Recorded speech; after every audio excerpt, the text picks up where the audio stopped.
always remember what is my favorite political leader or my favorite political party trying to do in the area of social inequality or economic inequality.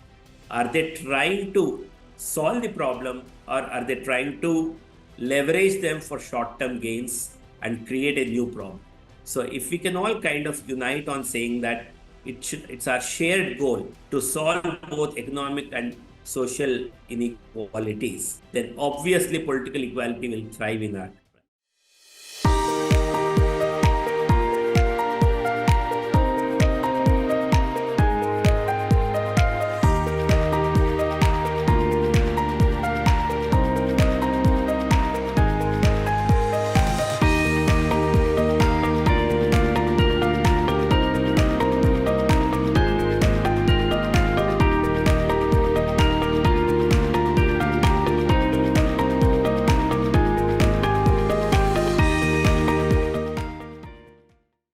The beauty of democracy is that each vote is equally valuable, and it becomes more valuable when you vote for what you stand for. And discovering your starting point is the most important privilege that we have in our democracy. We are grappling with a huge challenge. We have a demographic dividend, we have a very young population. But the question that we are all facing is that the growth that's happening in the country is not equal growth. The challenge that we are facing is that can we get rich before we become old, right? India is not going to remain a young nation after 3-4 decades. By that time, the population will be older, and at that point of time, if we don't cross the higher income bracket, then we will be grappling with a lesser productive population and lesser ability to spend on ourselves, right? So the question for all of us to think about, and has your political party, has your leader started talking about this challenge of us becoming rich before we become old? The second important thing, this is data as of 2023, this is the population distribution of our country, right? The beautifully done graph. The pink shows the female distribution of age according to different brackets of range, and on the left in blue is the male population. You can see that a significant amount of Indian population is in the 20 to 24 year age bracket. The next bigger ones are 15 to 19 and 10 to 14, right? So between 10 to 24, in these 15 years, you have almost 30% or about 28% of India's population. And if we can get the education right, if we can get the nutrition right for our nation at this young age, then we have a huge amount of demographic dividend over the next 30-40 years. If they become able-bodied men and women, if they have the right growing path, and if they have the right mindset, then over the 3 to 4 decades, India will significantly benefit by having a well-bodied working population who can take care of the dynamic needs of our country. But there's something else that's happening, right? While our voters are young, what's happening in Lok Sabha? The majority of population is below the age of 25, while most Lok Sabha MPs are in the range of 45 to 65. And this is a huge contrast for us to solve in India. We have to start urging our MPs, our parties, our political leaders to give greater representation to youngsters. It's important that the voice of the youth is carried through younger people rather than people who are above 75 years. So how do we enable this? This is not just a problem that's unique to India. Even the world's oldest democracy has a fight that is set between two contestants who are well past 70 years of their age. So how do we look at this global challenge and look at younger and younger people to come in and take leadership and be in the driver's seat? Here is a report that came about which showed the age profile of what percentage of people are in what age group. You will find that in the age group of 25 to 40, you have 12% people, and you have 41% of people between 41 to 55, and you have 42% people between 56 to 70, and above 70 is 6% of the people. Now, this is a huge challenge for all of us to focus on, all of us to start pushing about, all our elected members to start thinking about it very seriously.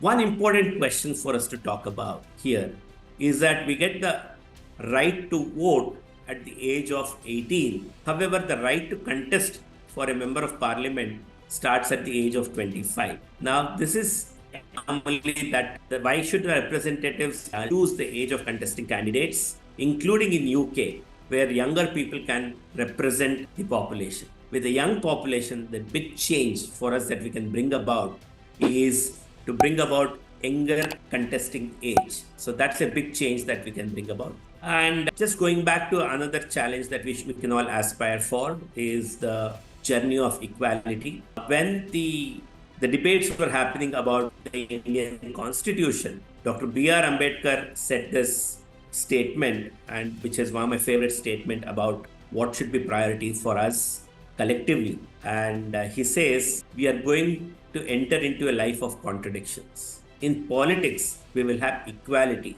and in social and economic rights, we will have inequality. We must remove this contradiction, or else people who suffer from this inequality will blow up the structure. So always remember, what is my favorite political leader or my favorite political party trying to do in the area of social inequality or economic inequality? Are they trying to solve the problem, or are they trying to leverage them for short-term gains and create a new problem? So if we can all kind of unite on saying that it's our shared goal to solve both economic and social inequalities, then obviously political equality will thrive in our country. One more challenge that I would like to share with all of you is a health metric that is not spoken often in India. This is the neonatal mortality rate, and this neonatal mortality rate is the number of deaths of infants under 28 days of age in a given year per 1,000 live births in that year. This data is from the year 2019 to 2020, and you will see a huge variation of how many young kids are dying below the age of 28. You see that the urban Kerala or even Andaman and Nicobar have very few deaths, whereas the rural is significantly higher in most cases, except in Mizoram. So this kind of tells us the huge disparity of healthcare infrastructure between urban and rural India. And that's the reason you will see a whole lot of people trying to migrate into urban India from rural places. This is just one indication. And for all of us to collectively look at and see how can we make sure that every infant born in India gets a chance beyond 28 days, and we make sure that all of us have equal chance of growing up into a full-bodied adult. Here is another important report on public services. This has been carried out across 27 countries, which are in the middle income category. And what they have tried to find out is what is the value of public service for the poor as compared to the rich. For the lower 20% of the population, look at the dependence. 75% of their well-being is actually driven by public services. As you grow richer, your dependence on public services goes down to as low as 15%. So it's important for us to see that a wonderful journey is possible in India, where we make public services as comparably good as private services. There are many countries globally who have gone on to the journey of developing or developed world by primarily focusing on better public services. The Scandinavian schools are a great example. The schools in Finland are among the world's best schools, and they all are public schools, and very few private schools are in demand because public schools by themselves are very good. This is a very old report, and for those of you who have the research bent of mind, this is a good research area for all of you to go back and look at the inequities in under 5 mortality in India. And this gives a good comparison of trying to see how growth can be ushered for every Indian and not just few Indians. This shows a very stark contrast between urban Kerala and rural UP. Of course, UP has made significant strides over the last 10-15 years, but the data is not as easily available for analysis.